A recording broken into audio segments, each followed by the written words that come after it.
Today we're working on the I Can statement. I can generate story ideas using a neighborhood map graphic organizer.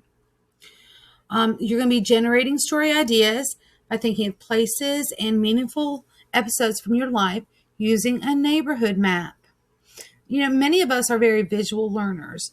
So many of you learn best by seeing things. So sometimes writers use a visual, such as what we're going to be doing today, to help spur their writing on. So today we're teaching you that published writers sometimes think of a place that matters to them, and they make a quick sketch, a map of that place, jotting all the powerful story moments and ideas that come from that place.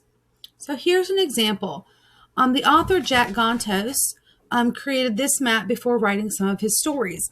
This is his neighborhood map, okay?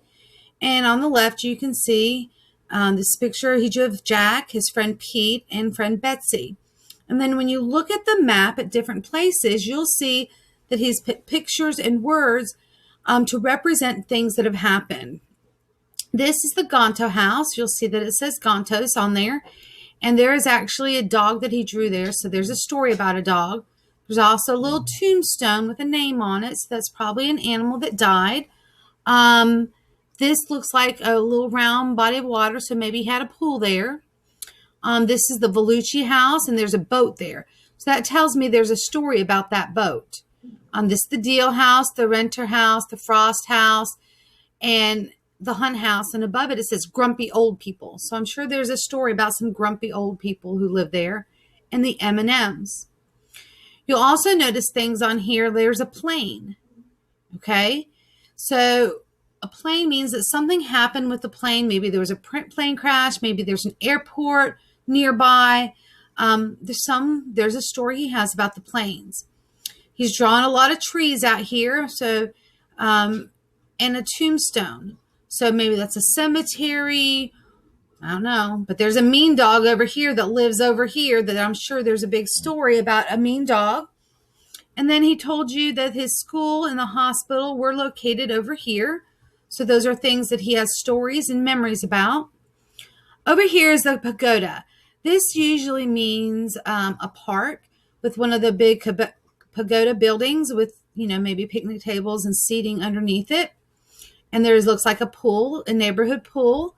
It looks like a tree with steps up. Maybe there's a fort up here that they built. But more importantly, you can see their street is here. But in here in the middle, their street goes around what looks like a pond, right? And he drew a boat there. So there's a story about it looks like a sailboat. But there's also looks like either alligators or crocodiles in that water. And I'm sure there are at least one or two stories that he can come up with about the alligators and crocodiles in here. All right.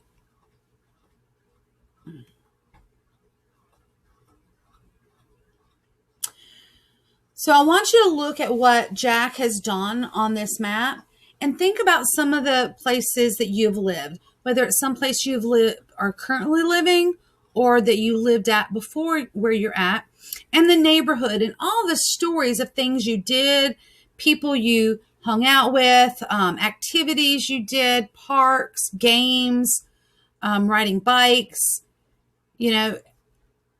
This is your time to think of your own memories.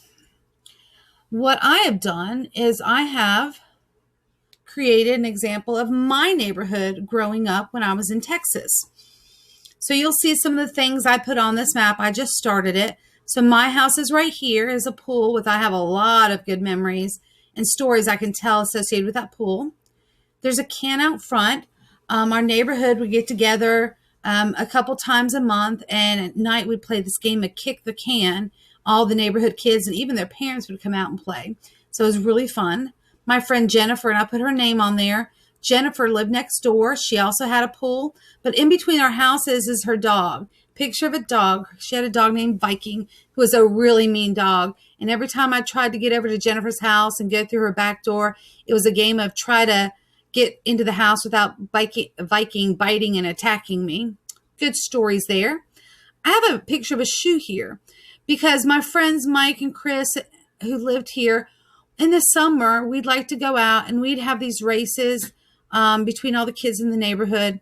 And we'd race up and down the street to see who was the fastest each summer. Behind our houses was this walking path. It's one of those paths that they have in neighborhoods where you walk a little bit and they have like these little exercise things and the little parallel bars you can play on, or the balancing bars. And we used to ride our bikes along this path. This was also the path that we took to go to the neighborhood park. It was a big park. And then if you continued on that path, you got to our elementary school. We have a neighborhood elementary school named Spring Garden. So I had lots of stories about that I could talk about, in memories of the park or even my elementary school. I have my best friend Kelly, who lived the street behind us. And I put a video camera there because growing up, we liked to do skits and do our own, back then, version of what you have YouTube videos or TikTok videos. And we'd create videos with the old-fashioned camcorders. I had a friend named Kevin who lived up here. Misty is down here. And some other thing is the water tower that they built. We would always take trips to hide out and walk over to the water tower. In junior high, we would run to the water tower. And that was one of the, when we did our PE classes, we would run off campus and have races and get timed going to the water tower. We also know that a lot of kids in the neighborhood often tried to climb the water tower and got in a lot of trouble. But of course, I would never do that. And then we would come down here. My junior high school, I went to here 1 year before we moved to North Carolina. This is Harwood. This is where I spent a lot of time doing sports with volleyball, basketball, track and field. So I was a big athlete, so this is important to me. The 7-Eleven, we would spend all summers in the days getting all the kids in the neighborhood together, and we'd walk all the way, and it was a couple miles, and we'd walk all the way down here to 7-Eleven. At 7-Eleven, they had these old arcade games, the Pac-Man and Miss Pac-Man, and the Asteroids game, and the Galaxy game. Was it Galactica? But we would go in there, we'd play video games, we'd buy a bunch of snacks and Slurpees, and then we'd walk back home. And that's how we spent a lot of our summer days. So today, your assignment on the next page is that you're going to create your own neighborhood map. Now, you can create this in Google Drawing. You can create this in Google Slide. Or you can do this on notebook paper. It needs to have color. It needs to have pictures, words, and identifying things on the neighborhood map.